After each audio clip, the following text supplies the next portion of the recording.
안녕하십니까. 안녕하십니까. 네, 지난주 추수감사 예배를 통해서 저희들에게 이렇게 또 말씀을 통해서 아주 많은 은혜를 주셔서 감사합니다. 이제 11월이 거의 끝나면 곧 성탄이 곧 옵니다. 저희들이 성탄의 기쁨을 기대하며 저희가 이 추운 늦가을을 잘 보낼 수 있기를 기도합니다. 한 가지 기쁜 소식은 저희 관악 칠부를 늘 아주 관심 가지고 기도해 주시는 독일 뒤셀도르프의 박다니엘 선교사님께서 이제 이번 주 금요일에 한국에 한 달 정도 오십니다. 그래서 좋은 교제가 될 수 있기를 기도하고, 저희 성탄 첫 말씀이 마태복음 1장 임마누엘인데 그 말씀을 우리 박다니엘 선교사님께서 전해 주시기로 했습니다. 12월 10일입니다. 또 그 이후에 성탄 2강, 3강이 있는데 그때 혹시 메시지 전하기를 원하시는 분이 있으면 저한테 말씀해 주시면 누구든지 성탄 복음을 전할 수가 있습니다.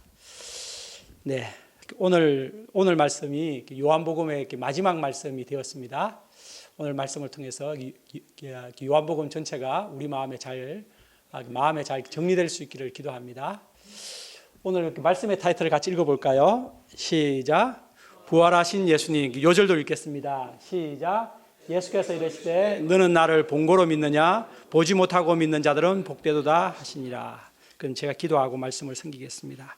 고마우신 사랑의 하나님 아버지, 저희 죄인들을 구원하기 위해서 우리 주 예수님을 이 땅에 보내주시고 또 예수님의 그 십자가 대속의 은혜로 저희의 모든 죄를 사하시고 저희들을 우리 하나님의 자녀로 영접하신 것을 감사합니다. 오늘은 특히 부활하신 예수님을 또 배우게 되어 감사합니다.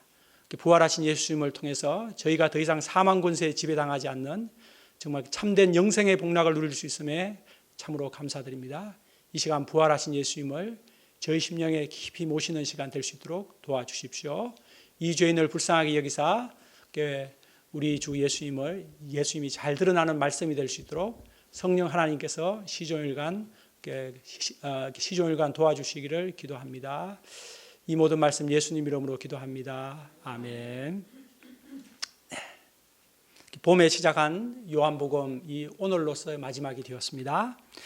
요한복음 말씀을 통해서 예수님이 누구신지 가르쳐 주신 우리 하나님께 깊이 감사를 드립니다. 이 땅에 육신이 되어 오신 예수님께서 수많은 표적을 행하셨고 또 유대인들과의 수많은 논쟁을 하시면서 자신이 누구이신지를 밝히 드러내셨습니다. 그런데 예수님이 누구신지 가장 밝히 드러난 사건은 뭐니 해도 십자가와 부활 사건입니다. 저희가 춘천 여름수양에서 십자가 메시지를 들었기 때문에 이를 건너뛰고 바로 부활 메시지를 하게 되었습니다.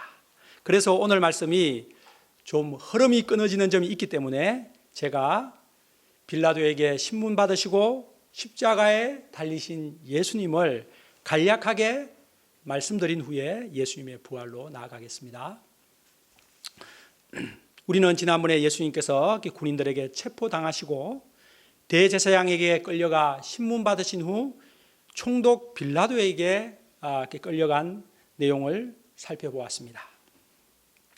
예수님은 자신을 잡으러 온 군인들에게 내가 그니라 라고 당당하게 말씀하셨습니다. 그리고 내가 그니라 하였으니 이 사람들은 가게 하라 하시며 제자들을 보호해 주셨습니다. 예수님은 자발적으로 체포당하셔서 대제사장에게로 끌려가 신문을 받으셨습니다. 그때도 예수님은 당당하셨습니다. 반면 예수님을 위해서 목숨까지 버리겠다고 호언장담하던 베드로는 예수님이 체포당하자 칼을 휘둘렀습니다. 그러자 예수님은 베드로를 책망하셨고 칼을 칼집에 꽂으라 하셨습니다. 이후 베드로는 예수님을 3번이나 모른다고 부인을 하였습니다. 베드로는 자신의 연약함을 깊이 통감하고 통곡했습니다. 한편 유대 종교 지도자들은 예수님을 죽이기로 결의하고 빌라도를 찾아갔습니다. 그러나 빌라도는 예수님을 신문해 본 결과 아무 죄가 없다는 것을 알았습니다. 신문하는 빌라도에게 예수님은 진리의 나라에 대해서, 하나님 나라에 대해서 말씀해 주셨습니다. 예수님은 빌라도가 진리의 나라에 관심을 갖고 진리를 알기를 원하셨습니다. 그러나 빌라도는 그런 진리에 관심이 없었습니다. 그는 진리의 나라에 진리의 왕을 자기 앞에 두고서 진리가 다 뭐냐? 라고 말하고는 관정 밖으로 나갔습니다. 빌라도에게 있어 진리란 로마의 힘이 진리였던 것입니다. 이후 빌라도는 예수님을 놓아주려고 여러 가지로 힘을 썼습니다. 먼저는 유월절 특사로 예수님을 놓아주고자 제안합니다. 그러자 무리들은 강도 바라바를 놓아달라고 외쳤습니다. 난감해진 빌라도는 예수님을 채찍질한 후에 무리들에게 이 사람은 아무 죄가 없으니 이쯤 하고 놓아주자고 했습니다. 그러자 종교 지도자들의 사주를 받은 무리들이 소리 질렀습니다. 십자가에 못 박게 하소서! 십자가에 못 박으소서! 이에 빌라도가 화가 나서 너희가 친히 너희가 데려다가 십자가에 못 박으라. 나는 그에게서 아무 죄도 찾지 못하였노라 라고 했습니다. 빌라도는 예수님이 죄가 없다고 3번이나 반복해서 말하고 있습니다. 이는 하나님께서 이방 총독의 입을 통해 예수님이 아무 죄가 없는 분이심을 명백하게 드러내신 것입니다. 이처럼 빌라도가 예수님을 놓으려고 힘을 쓰자 유대인들이 빌라도의 아킬레스건에 해당하는 말을 했습니다.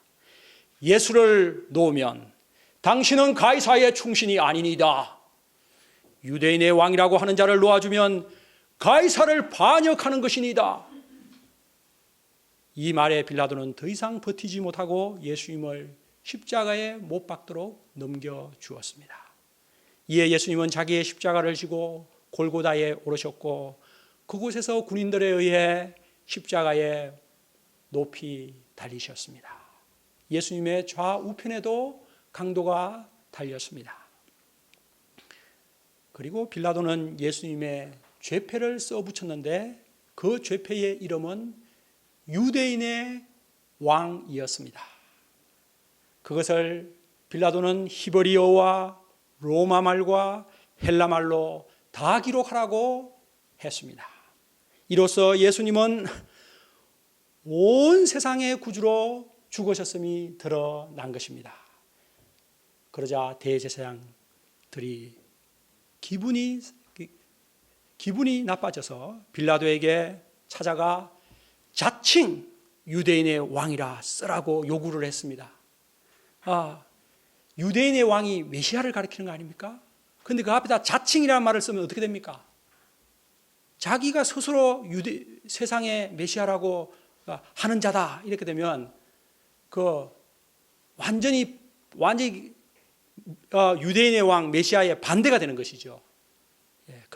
그러나 빌라도는 내가 쓸 것을 썼다 라고 물러서지 않았습니다.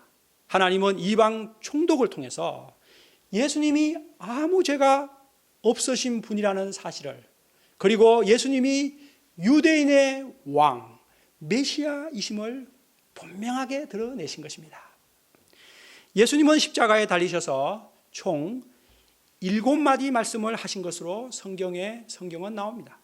그 중에서 또 예수님은 운명하시기 직전에 놀라운 말씀을 하셨습니다. 요한복음에는 그 말씀을 기록하고 있습니다. 바로 다 이루었다 하시고 운명하셨습니다. 다 이루었다, 이 말씀은 하나님께서 하라고 주신 일을 내가 다 이루었다는 것입니다. 다 완수했다 이런 말입니다.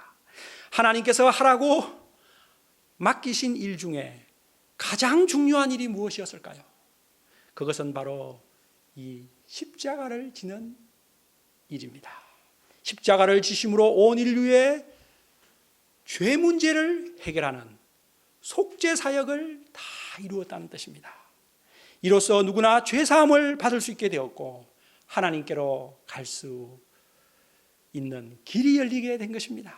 구원과 영생을 얻고 하나님 나라에 누구나 들어갈 수 있게 된 것입니다. 우리 함께 30절, 그 앞부분이죠. 그 19장 30절을 같이 함께 찾아서 읽겠습니다. 참 아주 요한복음의 요절이라고 할 수 있는 말씀이라고 생각됩니다. 예수께서 시작. 예수께서 신 포도주를 받으신 후에 다 이루었다 하시고 예수님이 영원히 떠나가시니라. 십자가를 지심으로 우리의 구원을 다 이루어 주신 예수님께 모든 감사와 찬송을 돌려 드립시다. 예수님이 그렇게 운명하신 날은 안식일 전날, 오늘날로 하면 금요일 오후였습니다. 유대인들은 안식일, 곧 토요일, 안식일이 큰 날이었기 때문에, 특히 그때는 6월절의 안식일이기 때문에 너무도 큰 날이었기 때문에 시체를 빨리 치워주기를 원했습니다. 시체가 그렇게 달려있으면 그 안식일이 아주 더러워진다고 생각한 것입니다. 그래서 빌라도에게 죄수들의 다리를 꺾어서 시체를 빨리 치워달라고 했습니다.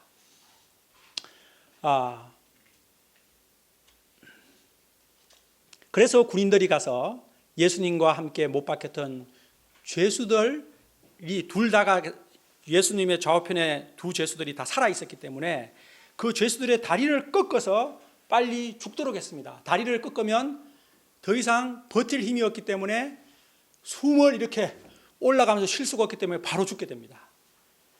그러나 예수님께로 가보니 이미 예수님은 죽으셨기 때문에 군인들이 더 확실하게 하기 위해서 예수님의 옆구리를 창으로 찔렀습니다. 그러자 피와 물이 쏟아져 나왔습니다. 군인들이 이렇게 모든 죄수들의 죽음을 확실하게 하는 이유는 군인들이, 그 사도행전에도 나오지만 군인들이 죄수들의 죽음에 대해서 책임을 져야 했습니다. 혹시 죄수들이 뭐 안 죽는다든지 아니면 포로로 있는 죄수가 도망을 간다든지 아니면 그것을 지키고 있는 군인들이 대신 죽어야 했습니다. 그때 모든 것을 확실하게 군인들은 하였습니다. 사도 요한은 이 모든 일의 목격자로서 자신의 이 정언이 참이라고 강조하고 있습니다. 38절부터 39절은 예수님의 장례에 대한 이야기가 기록되어 있습니다. 아리마대 사람 요셉과 니고데모는 유대 사회 최고 지도자 산헤드린 공회의 의원들이었습니다. 그들은 존귀한 공회원이었다 이렇게 말합니다. 그 공회원의 수가 71명밖에 안 되니까 얼마나 존귀한 사람들입니까? 그들은 예수님을 따랐지만 유대인들이 두려워서 자신들의 믿음을 숨기고 살았습니다. 그러나 예수님께서 죽으시는 그 모든 전 과정을 지켜보며 그들의 마음에 용기가 생겼던 것 같습니다. 그래서 담대하게 빌라도 총독을 찾아가서 예수의 시체를 우리가 장사 지내게 해주시오 라고 요청했습니다. 빌라도의 허락이 떨어지자 장례법대로 예수님에게 향품을 바른 후에 세마포로 아주 그 세마포로 싸고 새 무덤에 예수님의 시신을 안장하였습니다. 우리는 요한복음 3장에서 니고데모가 예수님을 밤에 찾아와서 거듭남에 대한 얘기를 이렇게 하는 것을 우리는 알고 있습니다. 그가 예수님의 그 거듭남의 말씀을 이해하지 못하고 받아들이지 않으며 어찌 그러한 일이 있을 수 있나이까? 라고 하자 예수님께서 최종적으로 나중에 있을 십자가 사건에 대해서 미리 알려주시는 내용을 우리는 볼 수 있었습니다. 모세가 광야에서 뱀을 든 것 같이 인자도 들려야 하리니 이는 그를 믿는 자마다 영생을 얻게 하려 하심이니라. 예수님으로부터 인자, 그 예수님 자신이 들린다. 이 말씀을 들었던 니고데모는 그 말씀하신 대로 예수님께서 십자가에 높이 들리시는 것을 보았을 때 예수님을 메시아로 확실하게 믿었던 것 같습니다. 그래서 그는 유대인들을 더 이상 두려워하지 않고 담대하게 아리마대 요셉과 함께 예수님을 장사 지낸 것 같습니다. 이들이 장사 지내고 나서 산헤드린 공회원들이 다 알게 되었을 텐데, 누가 장사 지냈냐? 요셉과 니고데모가 장사 지냈습니다. 그 사람들 그렇게 안 봤는데 이상한 사람들이군 하면서 아마 그 산헤드린 공회에서 왕따를 당했을 것입니다. 그러나 그들은 그것을 두려워하지 않았던 것입니다. 이처럼 예수님의 십자가는 어둠에 갇혀있던 사람을 빛으로 용감하게 나오게 하는 것입니다. 그러면 죽으시고 장사 되신 예수님은 어떻게 되셨습니까? 20장은 그 죽으신 예수님께서 부활하신 기쁜 소식을 우리들에게 전해주고 있습니다. 우리 함께 20장 1, 2절을 읽어볼까요? 시작. 안식 후 첫날 일찍이 아직 막달라 마리아가 시몬 베드로와 예수께서 사랑하는 그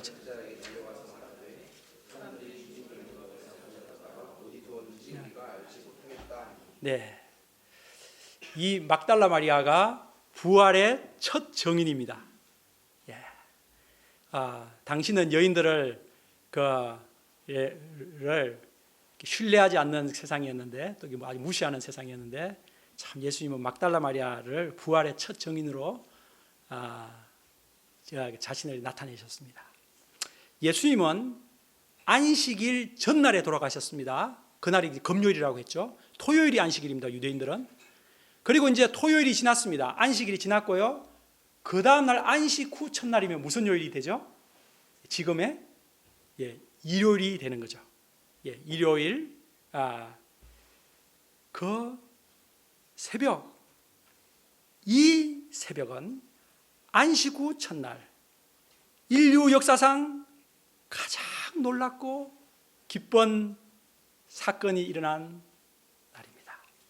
안식 후 첫날 일찍이 아주 어두울 때 막달라 마리아가 예수님의 무덤을 찾아갔습니다. 그런데 무덤을 막았던 그 큰 돌이 옮겨진 것을 보고 깜짝 놀랐습니다. 마리아는 즉시 베드로와 요한에게 달려가서 말했습니다. 사람들이 주님의 시신을 가져갔나 봐요. 주님의 시신을 어디 두었는지 모르겠어요. 막달라 마리아는 그 돌이 옮겨진 그 한 가지를 보고 예수님의 시신이 어디로 옮겨졌다고 생각을 한 것입니다. 소식을 들은 베드로와 요한은 무덤을 향해 다름질했습니다. 젊었던 요한이 먼저 무덤에 도착하여 구부려서 세마포가 놓인 것을 보았지만 그 속으로 들어가지는 않았습니다. 그러나 베드로는 늦게 도착했지만 담대하게 무덤 속으로 쑥 들어갔습니다. 그리고 보니 예수님을 감쌌던 그 세마포가 놓여 있고, 또 예수님의 머리를 쌌던 그 수건은 세마포와 좀 떨어진 곳에 그 쌌던 대로 놓여져 있었습니다. 그때서야 무덤에 먼저 도착했던 요한이 무덤 안으로 들어가서 보고 믿었습니다. 그러나 그들은 아직 무엇을 알지 못했다고 되어 있습니까? 9절을 같이 읽어보죠. 그들은 시작. 그들은 성경에 그가 죽은 자 가운데서 다시 살아나야 하리라 하신 말씀을 베드로와 요한은 예수님의 시신이 없어졌다는 사실을 확실하게 알게 되었습니다. 그러나 그것을 예수님의 부활과는 연결하여 생각하지 못하였더라 라는 것입니다. 예수님은 베드로가 신앙 고백을 한 후부터 자신이 대제사장들과 장로들에게 많은 고난을 받고 죽임을 당하고 사흘 만에 다시 살아나야 할 것을 제자들에게 여러 차례 말씀해 주셨습니다. 최소 성경에 나오는 것만으로 3번 말씀해 주셨는데요. 그 예언대로 예수님께서 부활하셨지만 베드로와 요한은 빈 무덤과 잘 개켜져 있는 세마포와 수건을 보고서도 그것을 예수님의 부활과는 매치시키지 못했던 것입니다. 이에 그들은 자기의 집으로 돌아갔습니다. 두 제자는 집으로 돌아갔지만 막달라 마리아는 무덤 밖에 서서 계속 울고 있었습니다. 울다가 구부려서 무덤 안을 이렇게 들여다보았습니다. 그러자 예수님의 시체니었던 곳 머리평과 발편에 흰옷 입은 천사가 앉아 있었습니다. 그 천사들이 마리아에게 물었습니다. 여자여, 어찌하여 우느냐? 이에 마리아는 사람들이 예수님의 시신을 옮겨다가 어디 두었는지를 알지 못해서 운다고 말했습니다. 마리아는 예수님의 시신이라도 꼭 찾고 싶었던 것입니다. 마리아는 이 말을 하고 나서 무덤 안을 이렇게 들여다보았다가 다시 이렇게 원위치를 했는데 그 앞에 예수님이 서 계셨습니다. 그러나 예수님이 서 계신 것을 알아보지 못했습니다. 그 앞에 서 계신 예수님을 동산지기로 착각을 했습니다. 그 예수님이 마리아에게 말씀하셨습니다. 여자여, 어찌하여 울며 누구를 찾느냐? 마리아는 이렇게 말씀하시는 분이 예수님인 줄 모르고 말합니다. 당신이 혹시 예수님의 시신을 옮겼거든 어디 두었는지 내게 말씀해 주세요. 그리하면 제가 가져가겠습니다. 우리는 여기서 막달라 마리아에 대해서 잠깐 생각해 보고자 합니다. 누가복음 8장 2절에 보면 막달라 마리아는 7 귀신에 들렸었다가 예수님께서 고쳐주신 여인입니다. 그는 그후부터 예수님을 지극정성으로 섬기고 따랐습니다. 얼마나 예수님을 지극히 사랑했으면 아직 어두운 새벽에 남자들도 오지 않는데 예수님의 시신을 보고 싶어서 무덤에 찾아왔습니다. 남자들인 베드로와 요한은 이제 그 무덤을 보고 다 집으로 돌아갔는데 이 막달라 마리아만큼은 무덤을 떠나지 않고 계속 무덤 앞에 있습니다. 그의 예수님의 지극한 사랑은 참으로 눈물 겹도록 감동적입니다. 그러나 그는 지금 슬픈 마리아입니다. 왜냐하면 사랑하는 예수님이 죽으셨기 때문이요. 그 사랑하는 예수님의 시신이 없어졌기 때문입니다. 이처럼 예수님의 부활을 알지 못하면 아무리 예수님을 사랑해도 슬픈 마리아가 될 수밖에 없습니다. 그러므로 우리들의 신앙은 예수님의 십자가에서 부활로까지 나아가야 합니다. 울고 있는 슬픈 마리아에게 예수님이 자신을 분명하게 나타내셨습니다. 우리 16절을 같이 읽어볼까요? 시작. 예수께서 마리아의 하시거늘 마리아가 예수님이 마리아야 라고 이름을 부르시자 마리아가 비로소 예수님의 음성임을 알아보고 라보니 선생님이라고 했습니다. 슬픈 마리아가 부활의 예수님을 만나는 역사적인 순간이었습니다. 슬픈 마리아가 기쁜 마리아가 되었습니다. 우리 함께 18절을 읽어봅시다. 시작.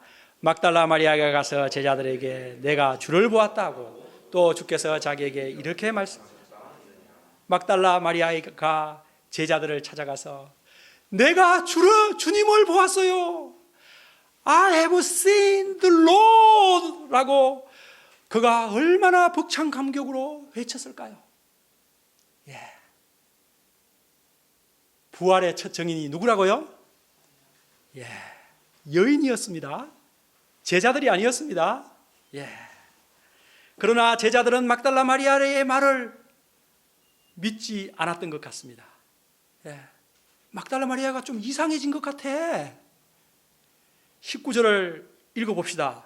시작. 이날 곧 안식 후 첫날 저녁에 제자들이 유대인들을 두려워하여 모인 곳의 문들을 닫았더니 예수께서 오사 가운데 서서 너희에게 막달라 마리아가 부활하신 예수님을 I have seen the Lord라고 했지만 제자들은 믿지 않고 유대인들이 두려워서 이제 예수님을 십자가에 못 박아 죽였으니 이제 공회에서 우리를 체포하러 와가지고 우리들도 십자가에 못 박아 죽일 것 아니닌가, 그 가능성은 50대 50이다 하면서 문을 꼭 끌어 잠그고 지금 있었습니다.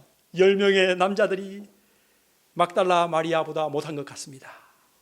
문을 닫고 두려워 떨고 있는 제자들에게 부활하신 예수님께서 나타나셨습니다. 문이 닫혀 있었지만 예수님은 아무 어려움 없이 방 안으로 들어오셨습니다. 부활의 몸은 이처럼 신비로운 몸입니다.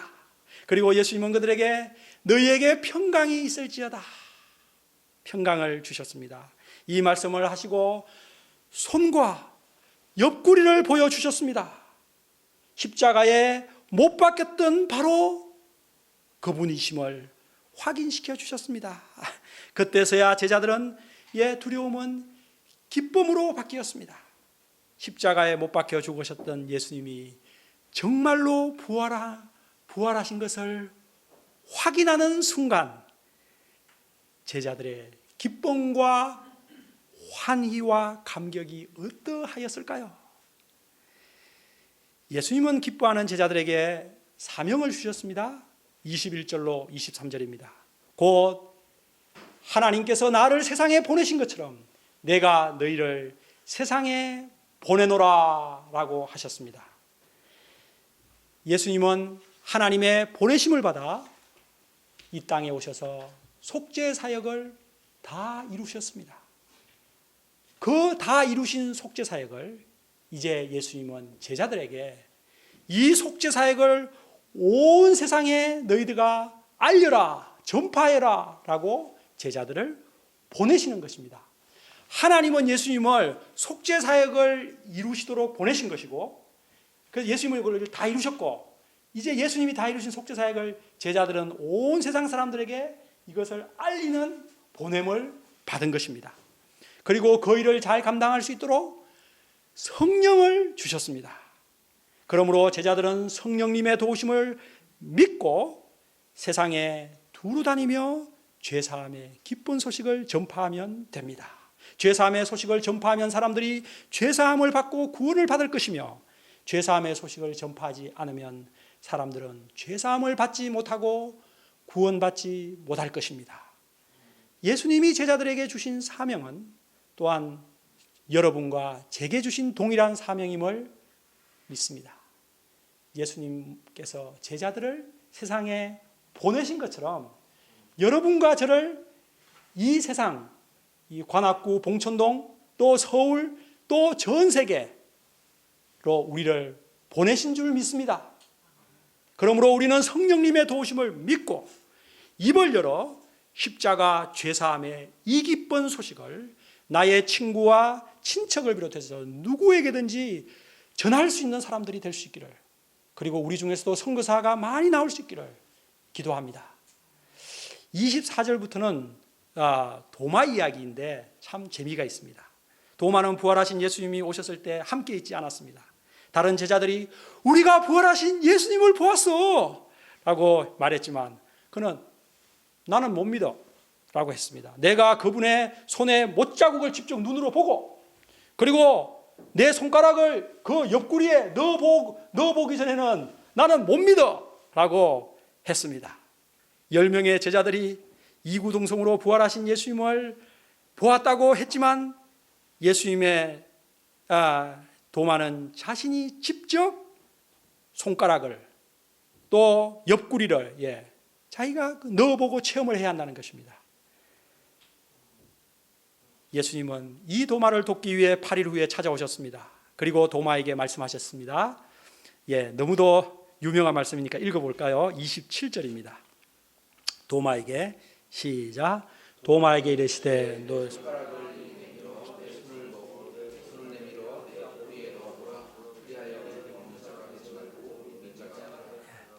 여러분, 도마가 예수님의 손과 옆구리에 자신의 손가락을 넣어 보았을까요? 그럴 필요는 없었을 것입니다.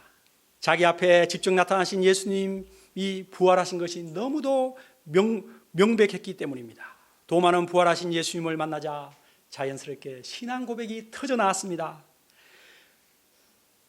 나의 주님이시오, 나의 하나님이시니이다. 도마의 불신은 확신으로, 의심은 믿음으로 바뀌었습니다.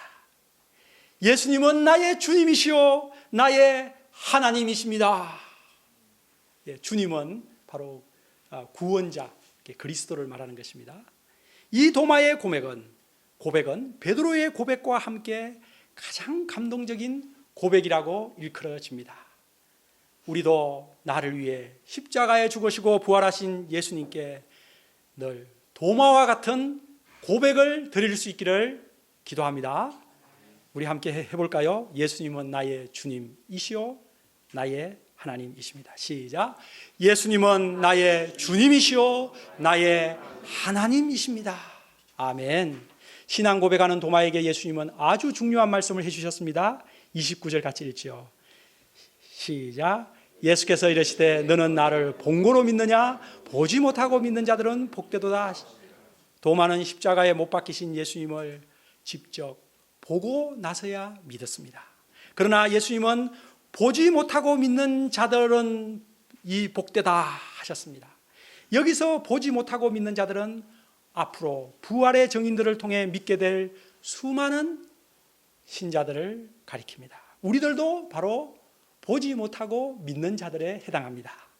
예수님은 부활하신 후 40일 동안 제자들과 함께 계시다가 하늘로 성천하시게 됩니다. 그러면 그 이후부터는 아무도 예수님을 볼 수 없습니다.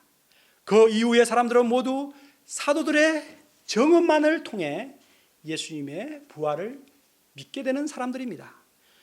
그 사도들의 증언들, 곧 그것이 무엇입니까? 사복음서입니다. 그 성경 말씀을 통해서 믿게 되는 자들은 복이 있다, 이 얘기입니다. 그런데 그런 사람들이 복된 사람이라고 예수님이 말씀하십니다. 예수님의 부활을 직접 보고 믿는 사람이 복이 있을 것 같은데 예수님은 그들이 복되다고 하지 않으셨습니다. 오히려 우리들처럼 예수님을 보지 않았지만 믿는 사람들이 복되다 하셨습니다. 그러므로 예수님을 보지 않았지만 예수님을 나의 주님이요 나의 하나님이십니다라고 믿고 고백한 여러분과 저야말로 얼마나 복된 사람들입니까? 베드로전서 1장 8절과 9절은 말합니다. 예수를 너희가 보지 못하였으나 사랑하는도다.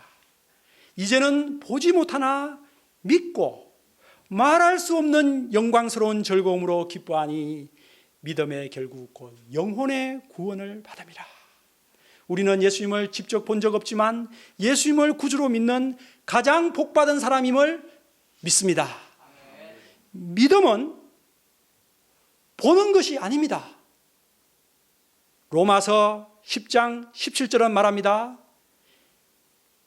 보고 믿는 것이 믿음이 아니라 정인들의 증언을 듣고 그 정인들이 기록한 성경을 읽음으로써 믿는 것이 믿음이라고 했습니다.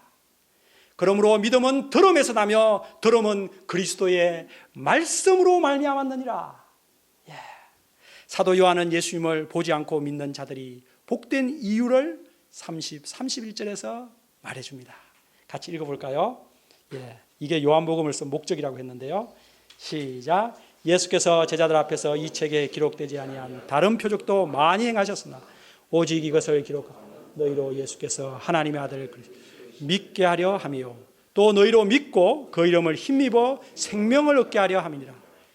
예수님을 보지 않았지만 다만 사도 요한이 기록한 이 요한복음을 읽고 예수님을 하나님의 아들 그리스도로 믿고 영생을 얻는 사람은 참으로 복된 사람이라는 것입니다.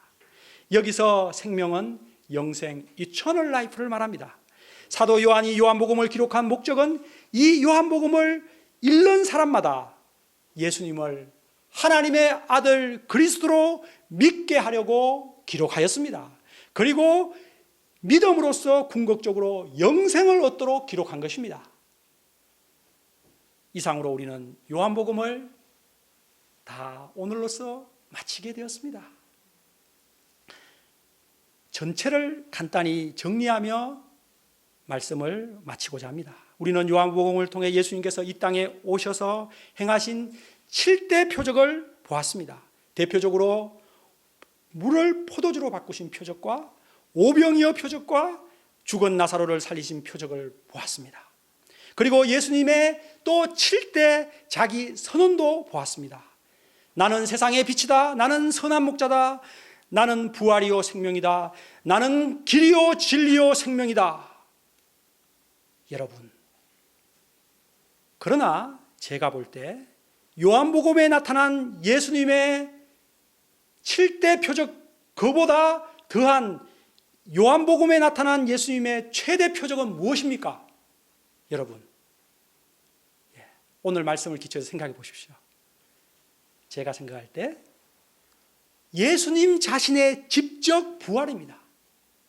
이것이야말로 요한복음이 우리들에게 전하는 예수님께서 일어난 최대의 표적입니다. 나머지들은 예수님이 직접 누구에게 표적을 행하신 것이고, 예수님 자신이 죽음에서 부활하신 표적이야말로 인류를 사망에서 생명으로 바꾼 인류 최대 표적인 것입니다. 그러면 다시 여러분들에게 여쭙니다. 그럼 예수님의 최대 자기 선언은 무엇입니까? 나는 선한 목자, 나는 부활, 이렇게 여러 가지 예수님이 자기 선언을 많이 하셨는데, 나는 빛이다. 예수님의 최대 자기 선언은 바로 자신이 메시아, 곧 하나님의 아들 그리스도라고 선언하신 것입니다. 예수님은 자신이 메시아라고 우물가 여인에게 알려주셨고, 날 때부터 소경이었던 사람에게 자기를 밝히셨습니다. 내가 메시아라고 밝히셨습니다. 그리고 종교 지도자들과의 수많은 그 논쟁을 통해서 수없이 예수님은 자신이 내가 그라고 메시아라고 밝히셨습니다. 내가 그인 줄 너희가 믿지 아니하면, 내가 메시아인 것을 너희가 믿지 아니하면 너희는 너희 죄 가운데서 죽으리라. 봄부터 시작한 요한복음 말씀을 통해서 저희들에게 예수님이 누구이신지를 자세하게 가르쳐 주신 우리 하나님께 모든 감사를 돌려드립니다. 우리 관악칠부 모든 분들이 예수님을 하나님의 아들 그리스도로 믿고 영생을 얻는 최고의 복된 분들 다 되시기를 기도합니다. 기도하겠습니다. 고마우신 하나님 아버지, 저희가 십자가에 못 박히신 예수님, 그리고 부활하신 예수님을 우리 눈으로 직접 보지는 않았지만, 주님, 사도들의 정언들, 특히 요한복음을 저희가 열심히 읽음으로써 예수님이 바로 우리의 죄를 위해 십자가에 죽으셨고, 그리고 부활하신 우리의 메시아 그리스도이심을 믿게 되었습니다. 주님, 저희가 보지 못하고 믿는 자들이 더욱 복되다고 하신 예수님의 말씀처럼 저희가 세상에서 가장 복된 사람임을 확신하며 우리 주님께 모든 감사를 드립니다. 혹시라도 아직까지 예수님이 메시아, 나의 구원자임을 확신하지 못하는 사람이 있으면 주님, 성령님께서 역사하셔서 예수님을 나의 그리스도, 나의 구원자로 깊이 영접하는 큰 성령의 역사 있게 주님께서 역사하여 주옵소서. 예수님 이름으로 기도합니다. 아멘.